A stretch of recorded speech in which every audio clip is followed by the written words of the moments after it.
அவரை பத்தி சொல்றதுக்கு ஒன்றும் பெருசா ஒன்றும் இல்லை. அதுக்கு என்ன காரணம்னா, ஷூட்டிங் ஸ்பாட்ல அவர் உண்டு, அவர் வேலை உண்டுன்னு இருக்காரு. எனக்கு தெரிஞ்சு விஜய் சார் அப்படி இருப்பாரு. அதே மாதிரி விமல் அவர்களும் தான் உண்டு தன் வேலை உண்டு அப்படின்னு இருக்காரு. கூப்பிட்டாக்க ஷாட்டுக்கு வராரு, இல்லைன்னா போய் பேசாம உட்காந்துறாரு. அப்படி ஒரு அற்புதமான நான் ஃபர்ஸ்ட் அவர் கூட அந்த படம் ஒர்க் பண்ணியிருக்கேன். ஸோ வாழ்த்துக்கள் விமல் சார், வாழ்த்துக்கள். தம்பி உன் பேர் நம்ம விஆரா? விஆர். அந்த தம்பி வந்து பக்கத்தில் உட்காந்துருக்கும் போது நான் எழுதிட்டு இருந்தேன், நான் என்னையும் கொஞ்சம் நல்லா பில்டப்பா சொல்லுங்கண்ணா அப்படின்னா. ஆனா அவன் பேசும்போது அது சொல்லியிருக்கனால அது சொல்ல காணாம். இருந்தாலும் பரவாயில்ல. அந்த தம்பி விஆர் இந்த படத்துல நல்லா நடிச்சிருக்கான். அந்த பொண்ணு கூடயே சுத்தின்னு இருப்பான். அவருக்கும் என் மனமார்ந்த நன்றிகளை தெரிவித்துக் கொள்கிறேன். அப்புறம் மிகப்பெரிய நன்றி இயக்குனர் அவர்களுக்கும் இசையமைப்பாளர் உங்க பேர் என்ன சார்? தீபன். தீபன் அவர்களுக்கு என் மனமார்ந்த நன்றி. ஏன்னாக்க நான் ஆடுற மாதிரி ஒரு பாட்டு போட்டு கொடுத்துருக்கீங்க, மிக்க நன்றி. ஏன்னா என்னையும் இந்த மாதிரி ஆட முடியும் அப்படின்னு சொல்லி எனக்கு ஒரு ஒரு ஒரு பேர் ஒன்று கொடுத்து, அந்த பேர் வந்திருக்காங்களா? அதெல்லாம் வரவனான் இருப்பீங்களா? கூல் சுலேஷ் வளர்ச்சி பிடிக்காதாப்பா? ஆமா ஆமா, சிவசிவாய. அப்புறம் இந்த படம் வந்து ஜூன் 5ஆம் தேதி தான் ரிலீஸ் ஆக போகுது அப்படின்னு சொல்லி இயக்குனர் அவர்கள் என்கிட்ட சொன்னாங்க. உடனே எனக்கு வந்து ரொம்ப கன்ஃபியூஸ் ஆகி போச்சு. ஏன்னா அன்னைக்கு தான் தக்லை படம் ரிலீஸ் ஆகுது. அப்போ நான் வந்து சார் கிட்ட கேட்டேன், சார் அன்னைக்கு தான் தக்லை படம் வருது, அப்போ கமலுக்கும் விமலுக்கும் போட்டியா அப்படின்னு கேட்டேன். ஐயோ அப்படிலாம் இல்லை சார் அப்படின்னாரு. அப்போ சிம்புவுக்கும் கூல் சுரேஷுக்கும் போட்டியா அப்படின்னா, ஐயோ அப்படிலாம் இல்லை சார் அப்படின்னாரு. நான் வந்து இயக்குனர் அவர்களிடம் ஒரு தாழ்மையான ஒரு வேண்டுகோள் ஒன்று வைத்தேன். என்னன்னாக்க, அன்னைக்கு என் தலைவன் எஸ்டிஆர் அவர்கள் நடித்த படம் வருது, அதனால நீ ஒரு நாள் தள்ளி ஜூன் 6ஆம் தேதி வைங்க அப்படின்னு சொன்ன. அந்த வேண்டுகோளை ஏத்துட்டாரு. ஏன்னா இதுதான் என் தலைவன் எஸ்டிஆருக்கு நான் செய்யும் கைமாறு. இது வந்து பெரிய போட்டி எதுவும் இல்லை, இருந்தாலும் என் தலைவனை நான் இப்படிதான் பார்க்கணும் அப்படின்ற ஒரு எண்ணத்தில் தான் சொல்றேன். என்னைக்குமே வெந்து தணிந்தது காடு, வெந்து தணிந்தது காடு, சீமானனுக்கு வணக்கத்தை போடு. அப்புறம் இன்னொரு முக்கியமான விஷயம், கமல் சார், நீங்க வந்து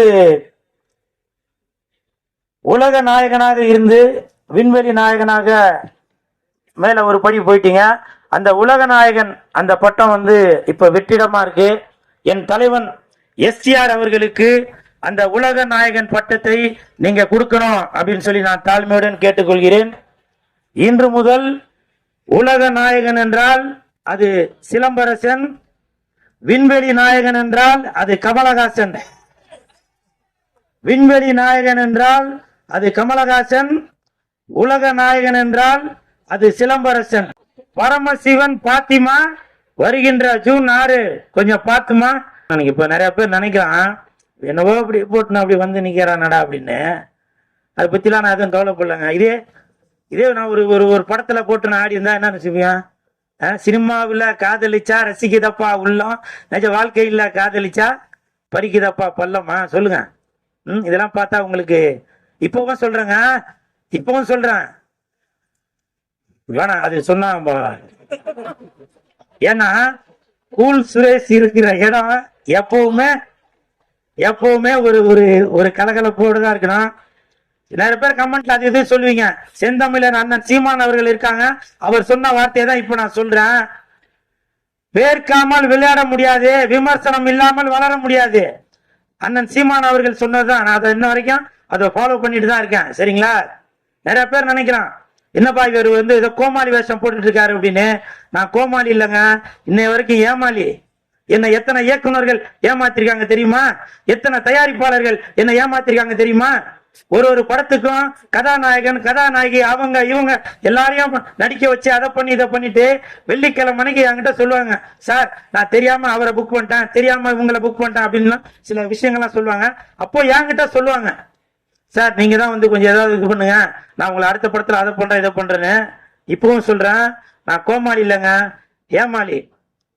இந்த படத்துல குலசாமிகள் எப்படி உருவாக்கப்படுது, எப்படி இசக்கியம்ம, மாரியம்ம, பேச்சியம்ம, கருப்பசாமி இதெல்லாம் எப்படி உருவாக்கப்பட்டுச்சு அப்படிங்கறத அவர் ஊர்ல பார்த்த கதைகளோடு ஒப்பிட்டு ஒரு திரைக்கதையை உருவாக்கி அண்ணன் கார்வண்ணன் வந்து ஒரு ஆகச்சிறந்த படைப்பை கொடுத்திருக்காரு. தமிழ் குடிமகன் அப்படிங்கிற ஒரு படத்தின் மூலமாக வேறொரு அரசியலை பேசினாரு.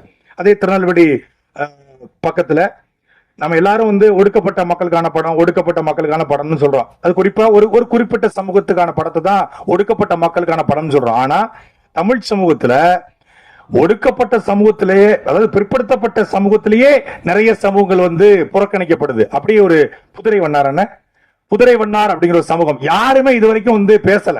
அதை அண்ணன் இசக்கி கார்வண்ணன் தன் ஊர்ல பார்த்ததை அந்த சமூகம் எப்படி புறக்கணிக்கப்படுது அப்படிங்கறத படத்துல காட்சிப்படுத்த தமிழ் குடிமகன். இன்னைக்கு ஓடிடி தளத்துல அந்த படம் மிகப்பெரிய வரவேற்பை பெற்றிருக்கிறது. அண்ணன் சீமான் அவர்கள் சமீபத்துல ஒரு பெரிய அரசியல உடைச்சு எறிஞ்சார். கிட்டத்தட்ட 50 ஆண்டு காலமாக தமிழ் சமூகத்துல பெரிய பலூன் போல ஊதிய பெரிதாக்கப்பட்ட பிம்பத்தை உடைச்சு எறிஞ்சாரு. அண்ணன் சீமான் அவர்கள் உடைச்செறிஞ்ச பிம்பத்தை தமிழ் குடிமகன் படத்துல அண்ணன் இசக்கி கார்வண்ணன் உடைச்செறிஞ்சார். ஒரே வேவ்லெங்த். ஏன்னா ஹரிராமகிருஷ்ணன் அப்படிங்கிற பேரை மாற்றி கார்வண்ணன் பேர் வச்சது அண்ணன் சீமான் தான். அவர் அண்ணன் சீமானுடைய தம்பி, எங்களுடைய அண்ணன்கள் அவரும் ஒருத்தர். அதனால அந்த படைப்பு சோரம் போகாது. அது தம்பியின் படைப்பு, தம்பிகளின் தம்பியுடைய படைப்பு. அதனால இந்த படைப்பு சோரம் போகாது. இந்த படத்துல ஆகச்சிறந்த இசையை தீபன் சக்கரவர்த்தி கொடுத்திருக்காங்க. இறுதி பாடல் நம்ம பார்த்தோம். நம்ம படம் முழுக்க பார்க்கும்போது ரொம்ப ஒரு உணர்ச்சி வசப்பட்ட பாடல், ஒரு ருத்ர தாண்டவம்னு சொல்லுவாங்க, சிவதாண்டவம்.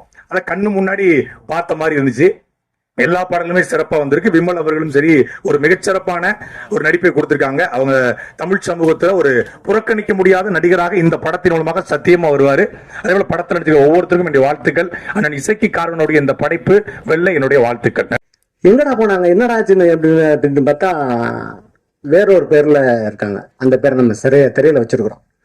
அங்க போயிட்டு என் கூட என் சாமியை கும்பிட்டுட்டு, என்னுடைய குலதெய்வத்தை கும்பிட்டுட்டு, அண்ணன் தான் சொல்லுவான், முதல்ல இந்த உலகத்துக்கு முதல்ல சொன்னது சாமிங்கிறது வேற யாரும் இல்ல, நம்ம முன்னோர் தான். அங்க போனவன் நம்ம முன்னோரையே அப்புறம் திட்ட ஆரம்பிச்சான். அந்த வழிதான் இந்த படம். ஆனா இது ஒரு மத படமானா கிடையாது, இது ஒரு பேய் படம், ஒரு ஹாரர் மூவி. இது ஒரு ஹாரர் மூவி.